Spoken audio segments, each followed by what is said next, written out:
Welcome, everyone, to the Vision for the Future Fireside Chat. My name is Phillip Sangokoya, Vice President at U.S. Bank in our Business Impact Group. I have the honor of leading our strategic work to increase access to capital, capacity building, and connections for emerging CDFIs, new market tax credit developers, and other community development entities nationwide. It's a privilege and an honor to be here with two amazing leaders in the CDFI industry, as well as those joining us online today, especially during these challenging times and uncertain times that we're dealing with right now. Over my 15-year career in the community development industry, more than half of it has been spent working with our teams within Impact Finance, the community development subsidiary of U.S. Bank. And, for us, this partnership is so critical and so key to what we do in the CDFI industry and the new market tax credit industry. This is something that has been a pivotal partnership for us. So we're really excited to be here and really just want to thank you all again here who are joining today online and elsewhere. And we are here to honor the extraordinary leadership of Lenwood V. Long Sr., founder and CEO, and to welcome the future under Amber Banks, who will step up into the role of president and CEO in 2026. Our theme, Onward, captures both reflection and renewal. It reminds us that even as the CDFI landscape evolves, with new challenges in capital flow, policy shifts, and funding dynamics, the Alliance remains steadfast, empowered, and united in purpose. Please feel free to engage with us and send questions through the chat. We'll be getting to those at the end.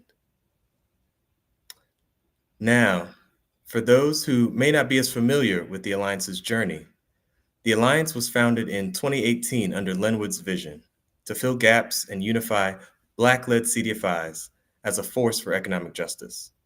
Since then, the Alliance has grown into a national leader, shaping policy, attracting investment, and strengthening members who serve underserved communities. The Alliance is comprised of 120 members, all CDFIs and mission-driven organizations across the nation. Lenwood, your leadership has truly defined the Alliance's DNA, from its founding vision to the powerful impact we see today. Let's reflect on that journey together and why we're here today. I'd like to bring Lenwood and Amber to the stage. Well, Hey, Lenwood. hey, Philip. We're going to start with you, Lenwood. Okay. Well, So, thank you, Philip. First, let me thank you for agreeing to moderate this, and also to U.S. Bank for being a partner from the beginning, which I think was crucial.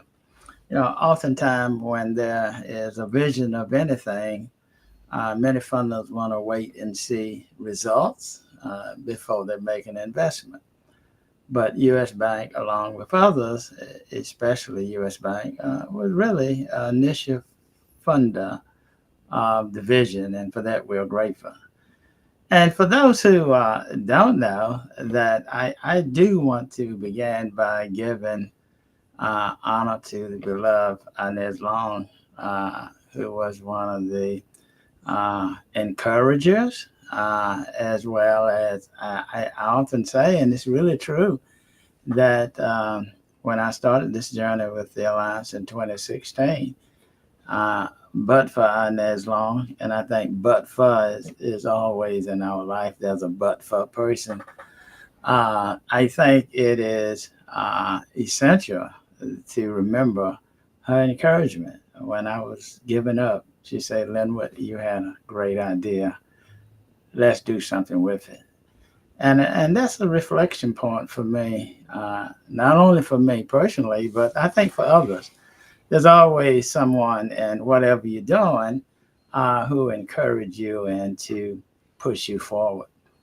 But I think that in this moment and what we've been able to do certainly would not have been possible without an incredible board, especially that initial board that worked day and night, literally during COVID, while everybody was trying to figure it out, we were working it out.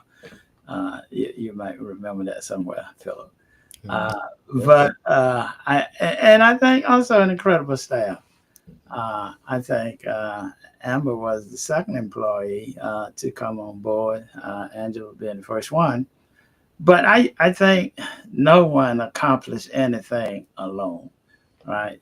It takes, and I'm indebted to incredible staff, Amber's leadership, and assistance along the way.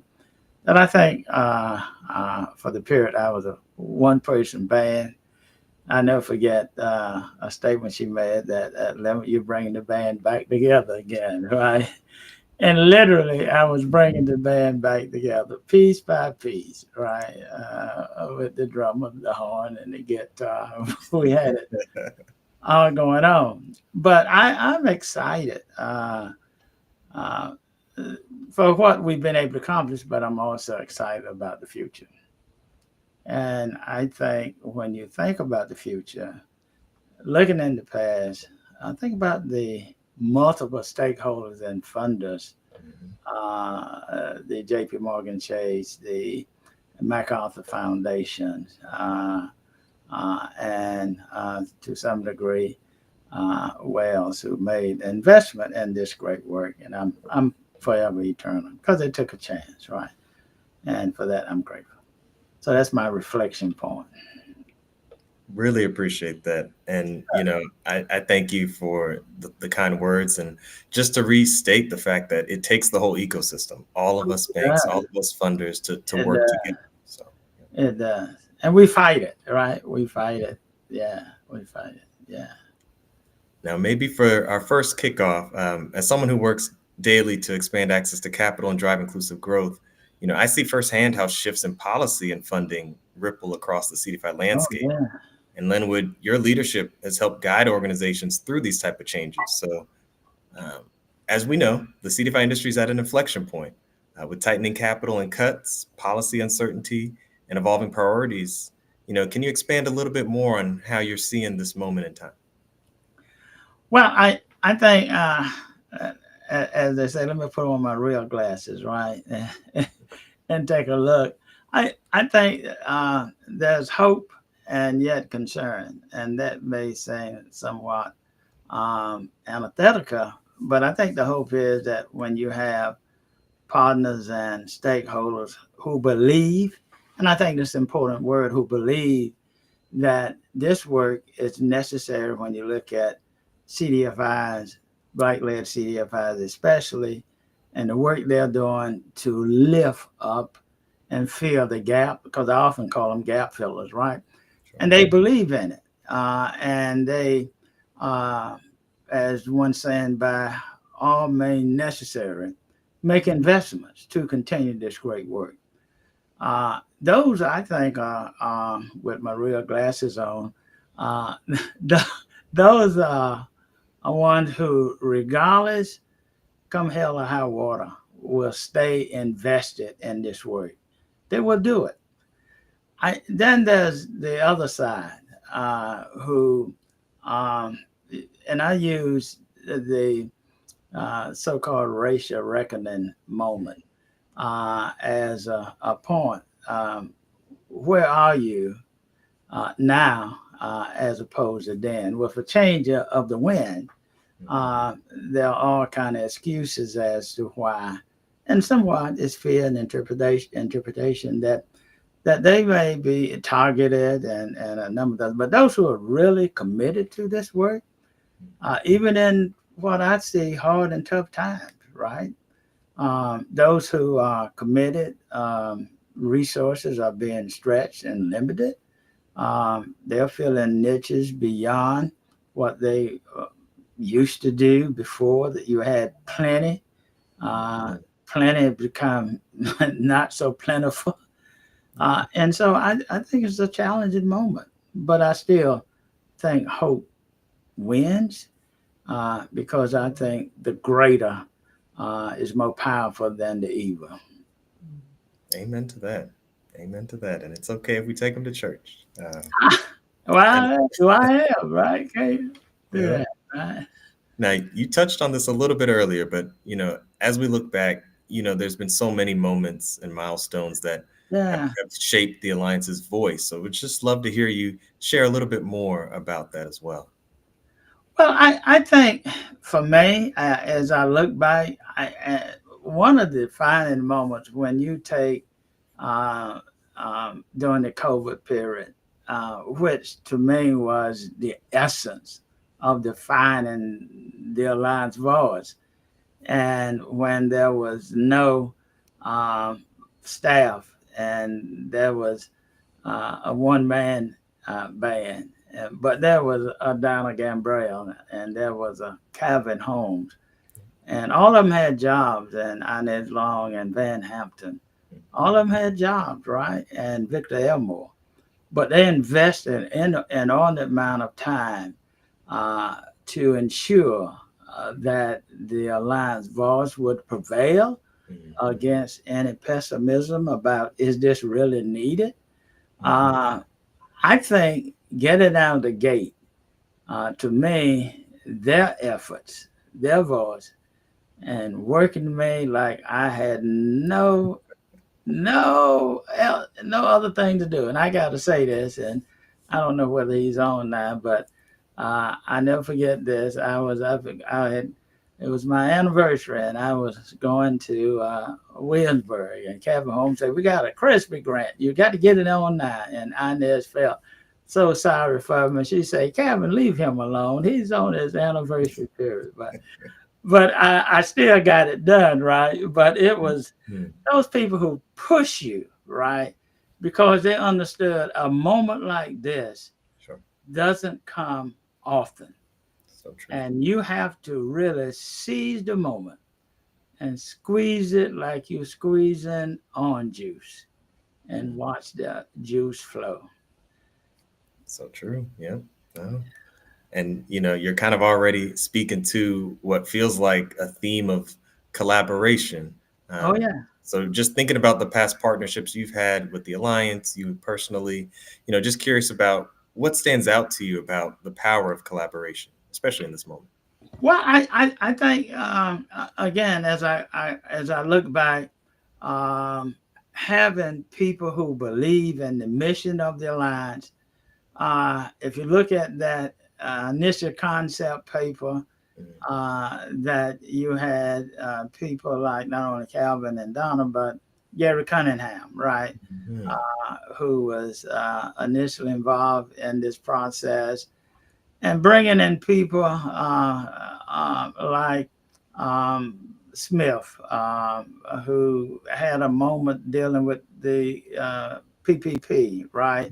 Mhm. And all of these voices, different areas, Bill Bynum doing his work, but all of us had to collaborate because it was important for the moment that the communities we care about, the communities that our members were serving, had a voice, had hope, and had the capital flow in a very Mhm. pivotal moment. And so I think what impressed me most was the diverse voices that Mhm. came together for a common cause. And a lot of time we get into isolation, we get into Right. our corners, but it was a rallying point. And for that, I'm always reminded that it was the many voices and the different voices that really made a difference and had an impact to ensure that what we witnessed Mhm. today was the results of not just the alliance, but many voices to make it happen. So true. Yep. Oh, I love that, and it brings back memories of so many great collaborations, so many great partnerships, and Oh, yeah. it reminds me, I had the honor to help celebrate your legacy of leadership at the Alliance's conference this year in Oh, Charleston, South Carolina. well, thank you. The gathering embodied the theme of the power of service, leading Yeah. with purpose, serving with passion, and I know this theme personally resonates with you. So Oh, it does. It as does. you prepare to pass the baton in your leadership, what do you hope will be your lasting legacy, thinking about passion and service? That's a great question, and is one I anticipated. I don't know why, but I because I'm often asked that question. I take my response two, and one is we created, not just me. There was a vision, but in order for the vision to go forward, others had to embrace it. And so I would say we helped sow a seed of something that was very special, Mhm. and that when I move into the sunset, that I can look back and feel that I've created something very special. Mhm. The other thing that I am most proud of, not to mention, and I'm gonna take credit for this. Uh, she probably won't agree to it, but I literally have grown Amber over the past 12, 14 years in different roles for this moment, right?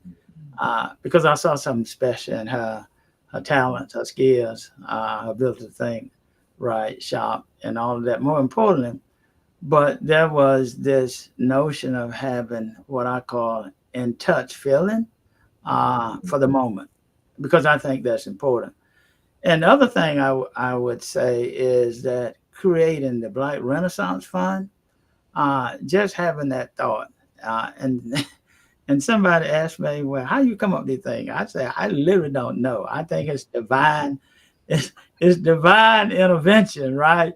Mhm. That turns on a light switch, and I'm able to see things. Uh, uh, that, and I thank God for that. Able to see things that fills a need. And the Mhm. Black Renaissance Fund is special because it puts the alliance on a path that it can grow toward independence. And so I want to use that moment to any funder out there that's listening, any stakeholder out there listening, anybody, everybody out there listening, to say that you can help grow this and sustain this by your investment that into something that is going to make a difference prophetically in years and centuries to come. Uh, and with that, I think, as I think about those three things, um, I'm satisfied, right? Mhm. That I'm leaving the alliance in a good place, in good hands. And I can say, hey, I did the best I can with what I had. I love that. I love that. And I think that's a perfect transition to uh, Madam President, dare I say.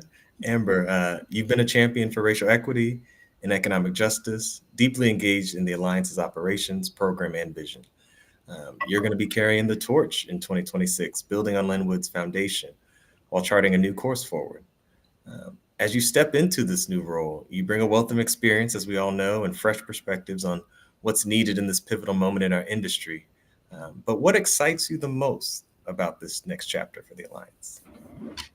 Thanks, Philip. I love that question and just want to say how grateful we are to U.S. Bank for allowing us to borrow some of your time today. I think you're the perfect An honor. person to lead this discussion. So we're super happy to have you in this moment. Like you said, the data is clear. Investing in equity pays dividends for everybody, right? Closing the racial wealth gap is a $1 trillion opportunity for our economy. And if we can emphasize that in our approach as we move forward, especially in our communications, I think we'll continue to prove the point that this is a mission not just worth fighting for, but worth living for every day and making it an integral part of our careers. There's a lot to be excited about.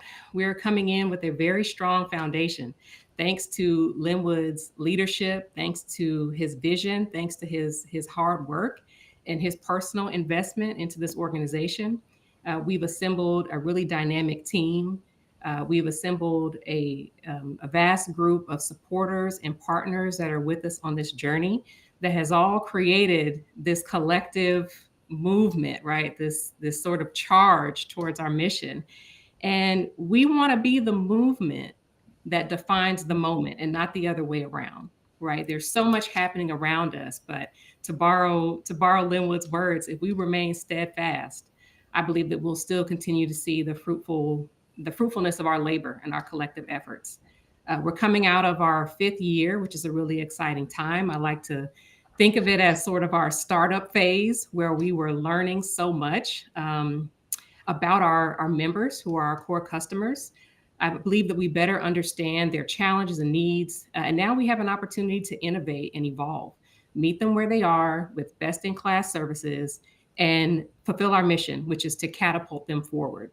So there's certainly a heightened collaborative spirit that exists right now. I think that this moment and landscape has created, but that excites me in itself because it gives us an opportunity to adapt together in real time. Everyone in the space, practitioners, funders, service providers, impact investors, we're all being forced to ask ourselves really critical questions that will shape how we all move forward in the future. So I think there's just, beyond all the noise, there's an incredible amount to be excited. Lots of things to be excited about. I have to say, your enthusiasm is contagious, and we look forward to supporting your vision and working together. Because I think, to your point, it's going to take all of us, and it's going to take everybody. So we're excited. Write that down. He said he was going to support the vision. Right now. I got. Oh, it's all being recorded, Lenwood. Right. That's intentional. Yeah, for the record, Phillip Sangokoya is here for you. But no, as we all can see, the CDFI ecosystem is rapidly evolving with new challenges, opportunities, and priorities. And we know that to meet the needs of our ecosystem, a lot of corporations, including U.S. Bank, have to adapt our strategies. We have to figure out how to move in this new moment, in this new vision. And, given your goals to support CDFIs nationwide, how do you see the Alliance evolving its approach to meet the demands of today's CDFI ecosystem? Whether it's climate finance to community lending for equitable capital access. And I think we'll continue to see a focus on a number of the areas that you highlighted, Phillip. If there's anything that we've learned in 2025, it's that the landscape can shift very quickly, and we can't rely on the same systems of support that have, in some cases, existed for decades, right? So I think the key is that agility will be paramount moving forward. I think our programs will evolve into a more innovative and nimble accelerator for CDFIs that's highly solutions driven, where we're creating space to ideate, experiment, and most importantly, to pivot. I don't know if you all have heard the phrase, I have many times, but if you know one CDFI, you know one CDFI, right? Mm-hmm. So we have to be aware and responsive. And I really liken it to where I am in motherhood. So I have a 17-year-old and I have a 6-year-old, right? And even though my goal, my job is to parent them both, I have to approach it very differently. They have different needs day to day. And I see it the same way. Our membership base is not a monolith. They have different needs. They're in different stages and they have different focuses and they have different markets. So we have to be aware and be responsive to all those needs. Yes, certainly you touched on climate finance. It's moving forward, right? We lost a little bit of that spotlight and intended magnetism around GGRF, but there are implementation strategies that are still in play. So we'll continue to facilitate network building and training with an emphasis on resilience and adaptation. And then I think collaboration is going to be key, right? So they have to be strategic partnerships and collaborations that have dynamic results for our members that are as turnkey as possible. We want to help them save money, save time, and reduce other barriers to achieving their goals. I love that. And you said so much there, and I'm still jotting down the parenting tips as my wife Chevelle and I are expecting in December. So thank you. Yes. Yes, and congratulations to you all. We're so excited. We appreciate it. Yeah. And you spoke to a lot of top priorities in the industry, and maybe just thinking about the sustainability and the growth not only of the Alliance but of your members. Are there any other top priorities that you're thinking about just from that perspective? Sure, I can. I'm happy to touch on a few. The great thing about the Alliance and how member focused we are is that our success is tied together, right? We'll do better when they do better. We'll do better if they do better. And so our members are at the core of everything that we do. And I think as we think about priorities and sustaining our growth, certainly enhancing our value proposition to our membership base is really core, both to CDFIs that are certified by Treasury and then those who are still on that path. We will be a key resource partner for them, whether that is helping to create upskill opportunities for the leaders of the organizations and their team, enhancing their resource procurement processes, helping to facilitate access to programs that will accelerate their growth, or having a really intentional focus on modernizing their systems and work tools. All of those things I think are going to be key priorities for us, as well as formally bringing stakeholders into the fold for deeper engagement. There are a lot of awesome organizations around the country that are also focused on Black wealth. And I believe if we can connect and collaborate to tell a more compelling story about our overall progress, it'll help build allyship within the industry. There are those, like Lenwood mentioned, that are carrying the torch in their respective spaces, and they can still contribute to our work in a really meaningful way. So we're really excited about continuing to also open doors to new capital. That's going to be a cornerstone of our work. The more investments that we're able to attract and redeploy, the faster we meet our goals for sustainability. So sustainability means we are able to build communities and help families achieve their own individual financial milestones. That's amazing. And yeah, that's the right set of work, because all too often people just assume it's just how do we get more capital? How do we get more capital? But it's about the organizational growth too. So thanks for touching on those priorities. I think now we're in a moment where we're going to make it a little bit more of a dialogue between the two of you all. Just a conversation between you two. And, this is where leadership, both past and present and future, meet, reflecting on where we've been and the clarity on where we're going. So maybe the first question for the two of you, just thinking about how much has changed over this past year. It's hard to look into a crystal ball and think about the next 5 years. But that being said, sometimes history tends to repeat itself, especially in the context of economic justice. So as leaders like you both look out not only past 2025, but all the way through 2030, what do you both see as the most pressing opportunities and challenges in the next 5 years? Well, that's a heavy question, but a great question. I see two challenges, right? I think one is keeping the stakeholders who are very focused and committed to this work, building and help building upon the organizations that are doing this great work to help those who need help, whether it's entrepreneurs who are dreaming, or whether it's families looking for housing, or for a business who are in commercial real estate. And so I think the great challenge is to keeping that focus, that nucleus group, and literally expanding it. How do you get others into it to see the value of the work that CDFIs are doing, especially Black-led CDFIs, who unquestionably do so much with so little, right? And if you move out some of the largest CDFIs that have to be run by Black, and look at those 30 million and below, who probably are low resource in comparison, but high energy and high value in the work they do. The challenge is to keeping them focused, providing the capital, the technology, and all of that take place. And I think the other great challenge is, I think, is internal, and that is how do you get the right business plan in place, modeling that you can continue a level of work that make you value added to your membership base. Mm-hmm. And I do think that's a challenge. But I do think, I'm gonna be not pessimistic, I'm gonna be optimistic that in spite of what we see, I think there's a light at the end. There's a brighter day that's coming. But I think we're going to have to avoid isolation. we're going to have to understand the value of collaboration. And we're going to have to understand this whole notion that we can do much better. I'm going to have to say this, that also there's going to have to be some frank discussions around merger and acquisition in a positive way to ensure that no communities are left behind.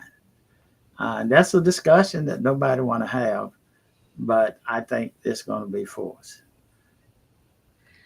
That's my perspective. Yeah.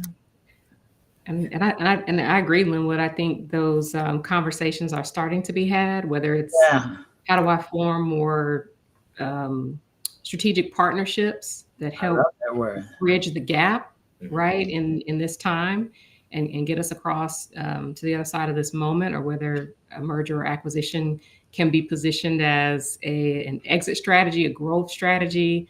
I like the growth strategy. Yeah, because that's what it's about, right? It is. It's about business continuity within markets. And so I think all of those components, when we do have the conversation, that's what I like to focus on, is that it is in itself a great opportunity. And there are many many other opportunities too that exist.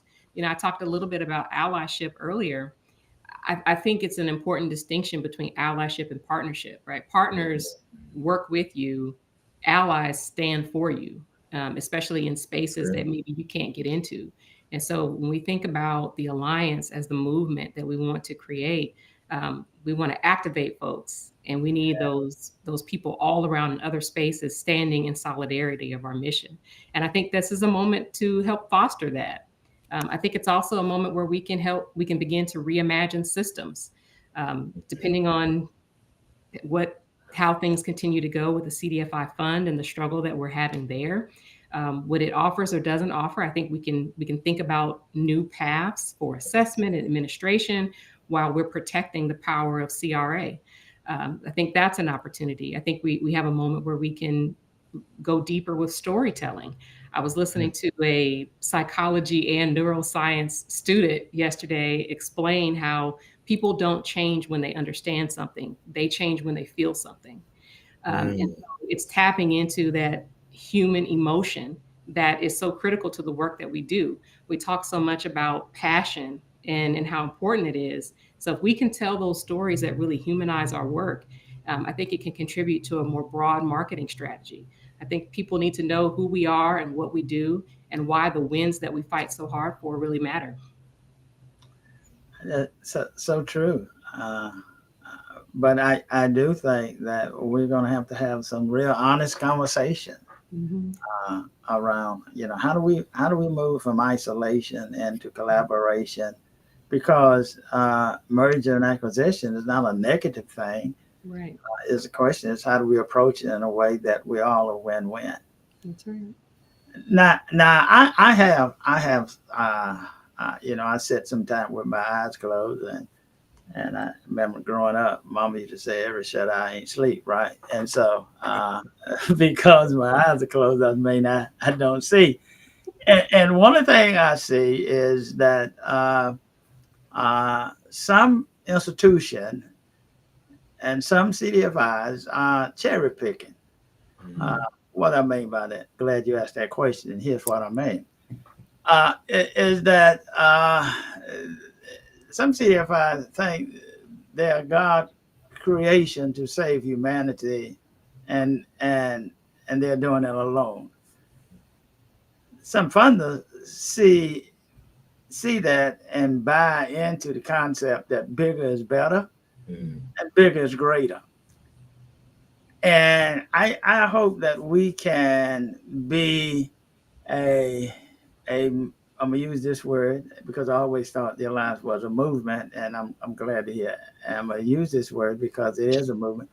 I think not only the Alliance but other movements can tear down that wall that isolate, that separate, and that there's no cherry picking, that there's no greater than. We're all in this work together.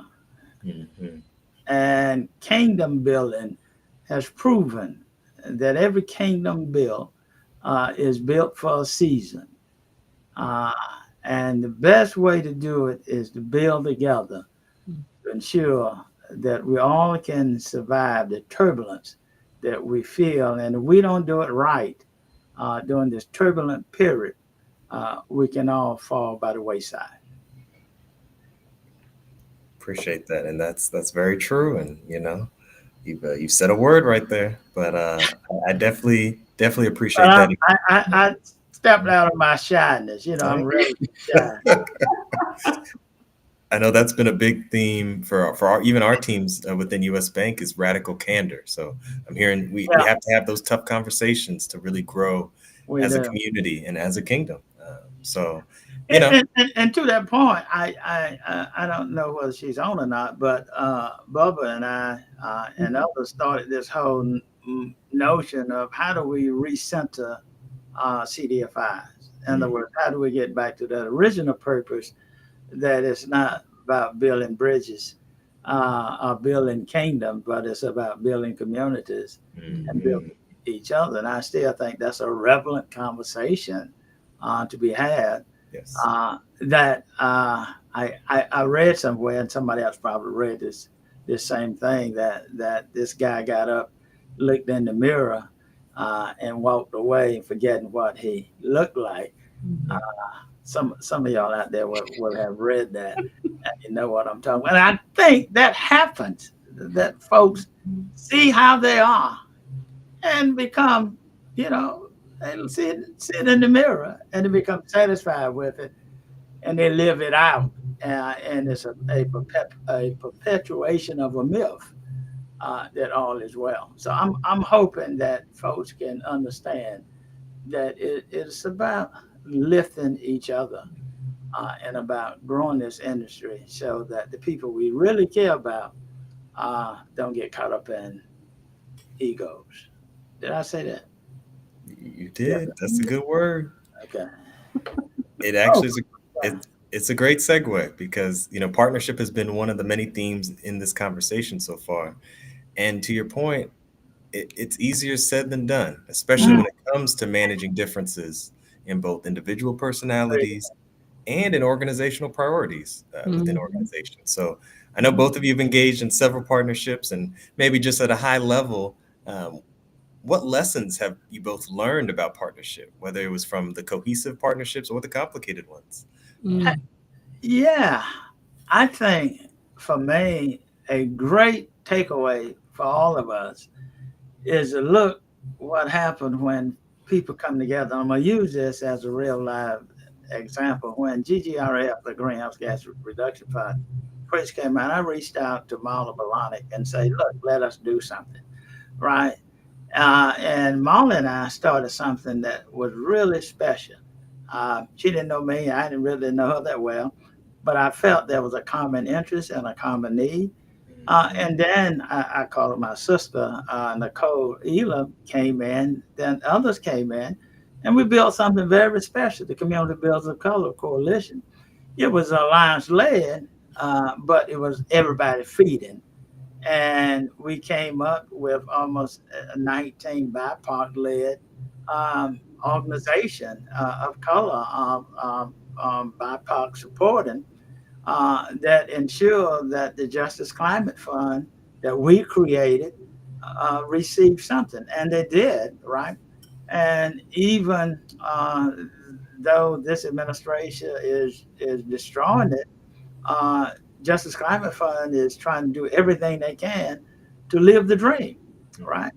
And so we can look back at it was the results of a BIPOC led Yeah. group that made it happen. I was fortunate enough to announce the creation of the Justice Climate Fund in Memphis at Inclusive Conference in 23, right? But, right, we didn't have nothing, but, I read somewhere, you probably read that too, call those things that be not as though they were. And that's what I did. That's why I got off, right? My point is, look what happened when people come together and watch this word do something. There you go. I love that example. That was one of the first ones that came to mind for me too, Linwood, is that when you have impact alignment, there's so much that can Oh be yeah. accomplished. Um, and I would just add to that, even with that example with Community Builders of Color Coalition, is that trust is necessary, Mm, and mm. whatever it takes to foster that Oh yeah. between individuals or organizations that are involved is worth the investment of time, because often I've seen it be a critical difference maker in terms of leading to better execution and stronger results. And I would say that's been a big part of our relationship with some funders as well, is having that trust factor. I think the other thing is knowing that just holding space is a really powerful strategy. Um, I've seen that translate into new connections at, let's say, like grantor or grantee convenings that we've participated in, but also in the member convenings that we facilitated. I think about Baltimore Community Lending in Maryland and the collaboration that they did with BBIF in Florida, where BBIF was able to invest a portion of their new market tax credit allocation into BCL's Business Development and Resource Center. And so now, because of that connection and trust and collaboration, that community is going to have an entire building dedicated to their support that's opening in the spring, right? Mm. Those are the magical moments that we want to make sure we create space for. I know. That's amazing. That's a great example as well, because that really does demonstrate the power of us. So, Yeah, love it. it is. I love that. Power of us. Mhm. Live your Now, hope. Live your hope. all right. I know there's some questions in the chat, and we've got this one last question for the two of you before we open it up to the audience questions. Really, just as you step back and as you think about the future, what gives you hope? Good question. I'm gonna let you go first, Amber. I've been going first all the time. I want equal opportunity here. Sure. Yeah, I saw when you did that inhale, you were like, ha ha.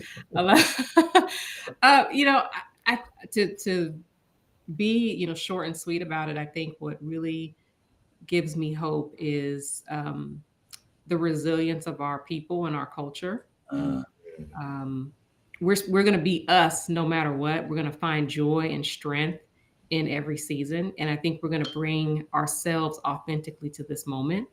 And when that happens, it just always reminds me that we always rise to the occasion. And I think this moment is no different. And that truly does give me hope. Amen. yeah. I think I would slice that apple from a different angle, but with the same core. Is that we as a people are determined, right? And not only determined, but at the end of the day, we're overcomers. That I've been torn with this idea of writing something, and I sort of entitle it as Against Great Odds. Mm. That's been our journey against great odds, but yet still we have been able to withstand it and to be not only because I think in order to be resilient, that there has to be a will within to say I want to overcome this. I'm determined uh, to to move forward. And so I think that organizations like Alliance members, have this determination, right, and this fight. That yes, the odds are great, but yes, I've seen this before. Mm-hmm.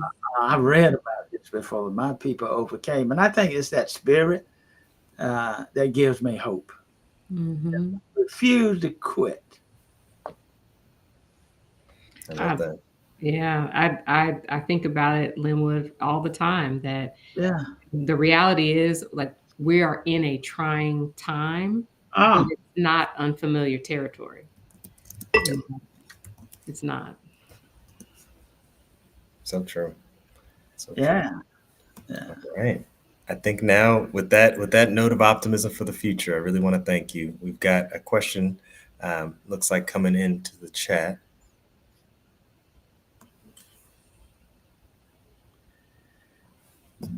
But who put that question there about a panel discussion at Brookings that talked about African Americans that didn't involve us. Who was that?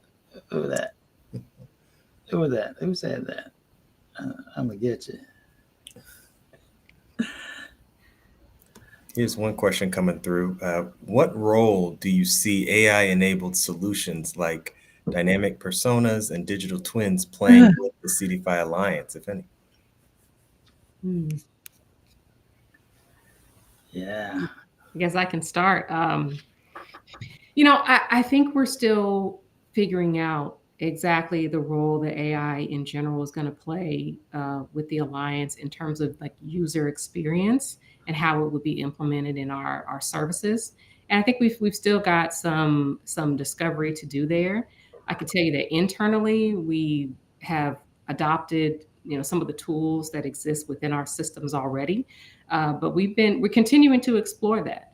Are there ways that we can, let's say, create an AI powered help desk on our website, right? So if our members or others have questions, we can aggregate all the data that we have to kind of create that engine within our website to serve as a quick reference tool. And that way our service goes beyond 9 to 5. And you always have a tool for the alliance that's available to you. So those are some of the things that I think about that could be quick solutions that we can implement, but we're exploring how that looks day to day in the future. Yeah, I agree with that. I think it's exploration, but one is understanding the application of these things because in many cases uh, we don't all understand how AI can be used in ways that can further, whether it's personnel or whether it's processes. We don't really, at least let me say, I don't fully understand it yet, and is into exploration. That would be my take on it. Great question, though. Yeah, I definitely agree. I think it takes a lot of understanding to make sure we know the pros Yeah, and the cons, the risks before I we do. engage in it, whether it's our communities or our organizations. So Yeah. that's a good point. Let's see if there's any other questions coming in.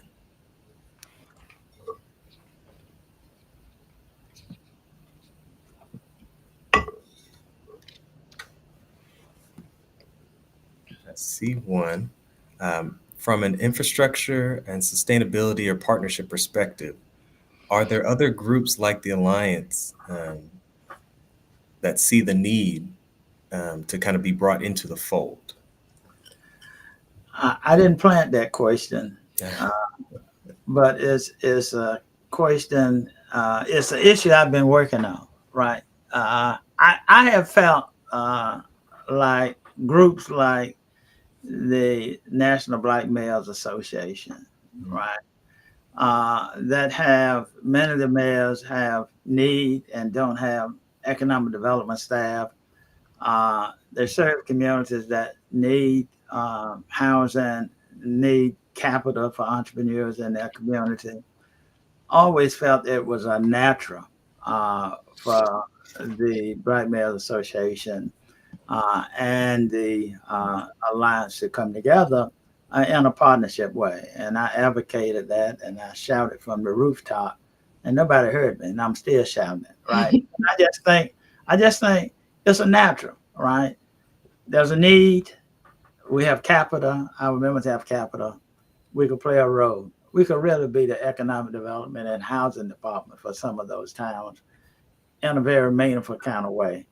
I think I'm gonna suggest that Emma not give up on that. I I think the Black Chambers is also a group that I push, right? That there's some relationship. Many of their members provide business. They need capital, and regardless if you have capital, um, I'm not sure they have capital, but whatever they have, if you look at if you can do the hookup with 100 and some members across this nation, what impact would that be in furthering and reducing the racial wealth gap? Mm. I think the jury's out on minority supply, business supply kinds of group. Mhm. What is the next there? And I do think, and so and there are others, but those two I saw a flag as I used to flag the Minority Business Development Agency because I just thought they were naturals, right? But some kind of way, there is a uh, I want to be politically correct. I don't want nobody to be throwing bricks at me. But some kind of way, something got in the way uh, that perhaps blinders were not taken off. And sometimes I hate to say this, but some may see it encroachment upon their territory. And I say, Jack, with your territory, let's try to help somebody. And if we can do it together, it doesn't matter. I don't need the credit, but there's something in it for all of us. So that's my response to that. Yeah. Yeah. And I would say, I have more to say, but I might make somebody mad. so sometimes that's a risk worth taking, right? I think the alliance's work really exists at an intersection of a few areas: wealth creation, restorative justice, and human rights. I think there are lots of organizations that exist in those spheres that the work is tangential. There's some synergy that could be had, especially as it relates to shared voice and shared mission. We're just approaching it differently. So I think the groups that fall into those buckets certainly could be brought into the fold in some way. I would also say groups that would help support talent pipeline for the CDFI industry itself, helping Black professionals who want maybe a more mission focused season to their career develop entry points into the CDFI space. And I think there is a version of an alternate universe of the alliance, right, that exists that could help support those individuals in getting them acclimated, introduced, and adapted to the CDFI industry, which I think in turn would help with a lot of our pipeline, talent pipeline. And I might say, and a good example of that where nobody really lost anything, but that everybody gained something was the Community Builders of Color Coalition, where you had groups actually, for whatever reason, wanted to be a part of it. They wanted to be a part of history, but they also want to be part of solving the problem. National Housing Alliance, I think, is another group that's a natural for us to have an alignment. And it's going to take, I think, constant working to ensure that, hey, we're relevant to each other and that we can be value added to each mission. And so I think I want to spend a little time trying to match make and bring people together. I love both of those comments because I know some of the questions coming in are tied to, where else should we be looking for partnerships as CDFIs or as broader community development groups? So I think you guys touched well on just being more creative. And I'll give maybe a quick shout out as we wrap up to Open Access, an amazing program that works with talent across the country who are looking to transition into this space. So, we'll continue to look for those opportunities. But I just want to maybe take the time to thank you, Lenwood and Amber, for your vision and leadership here with the Alliance, and just really excited about, Amber, you stepping into this next phase with such courage and vision, and Lenwood, just for your decades of leadership. And I'm very excited of where the Alliance is going and where the community development industry is going as we go together. So I just want to thank everybody here today for being a part of this Alliance family. And for those who haven't had a chance to work with any of us here, would love to extend a genuine virtual invitation. Let's connect and let's see how we can make community possible together. I want to say this as we go. Kevin Holmes wrote something in October of 2019 and given an award to me. He saw something very prophetic, and he used this word present, right? That the view is a present opportunity to create what he called a quasi-sonic network, creating economic opportunity and equity for Black people across this nation. And prophetically, if we stay together, Kevin Home was right back in 2019 when he saw that. Mm-hmm. That's a good word. Is there time for a shameless plug? Can I take a Yes. little bit of It's your show. you know, You got to do stuff. Lenwood started off with an ask, right? And we want to end with an ask. So if there's any part of this conversation that really encouraged you and just gave you additional insight into the Alliance and you want to support our work, know that our donation button is always active on our website. Okay. We appreciate your support there. And just know we have an exciting campaign that'll be coming out very soon, connected to Giving Tuesday. We want to encourage people to wear the mission because we are the movement, and so you'll see more details about that coming very soon. All ways that you can show your support. Thank you all for being here and listening to us jabber on for an hour. Thank you. Hey, Philip, how you see that collection, right? Hey, I get accused of that. I didn't do it. It wouldn't be an Alliance programming without passing the offering. As long as we all know. As long as we know, right? Yeah. This has been great. Thank you, Philip. I appreciate it. It's an honor. And for those who are on LinkedIn or watching in through YouTube, if you've enjoyed this time, please share it with your LinkedIn page and with your LinkedIn network and spread the word, because this is how we continue the movement.